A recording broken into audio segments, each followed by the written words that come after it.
मानव जीवन का परम उद्देश्य रहा है धर्म, अर्थ, काम और मोक्ष की प्राप्ति करना। पर रोगों की वजह से इंसान भटक गए थे।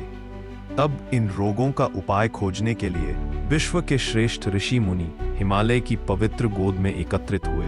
जब वे ध्यान में समाधिस्थ हुए तो उन्होंने देखा कि आयुर्वेद का मूल ज्ञान अनादि काल से विद्यमान है।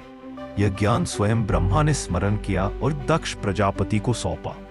प्रजापति से यह ज्ञान अश्विनी कुमारों तक पहुंचा और फिर देवराज इंद्र के पास इसकी रक्षा हुई। पर प्रश्न उठा कि यह ज्ञान इंद्र से पृथ्वी तक लाएगा कौन? तभी महर्षि भरद्वाज ने कहा कि मुझे यह पवित्र कार्य सौंपा जाए। सूक्ष्म देह से भरद्वाज इंद्रलोक पहुंचे।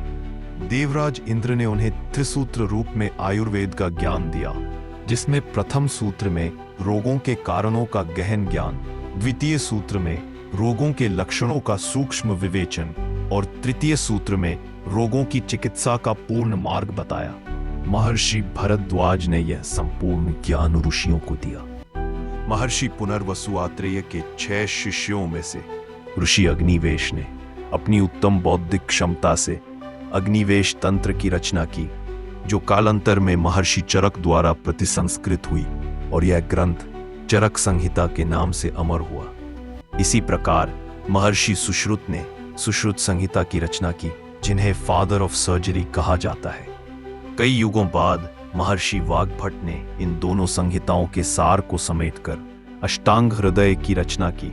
इन तीनों ग्रंथों को बृहत्त्रयी कहा जाता है, जो आज भी हर वैद्य के लिए ज्ञान का मुख्य स्रोत है। आयुर्वेद कोई पुरातन विचारधारा नहीं, यह हमारे महान ऋषियों का टाइमलेस विजन है। जो इसे नहीं समझते उन्हें यह पुराना लगता है, और जो इसे हृदय से जानने का प्रयास करते हैं उनको यह नित्य नवीन दिखाई पड़ता है। सत्य तो यह है कि आयुर्वेद कालातीत है, स्थिर है, शाश्वत है।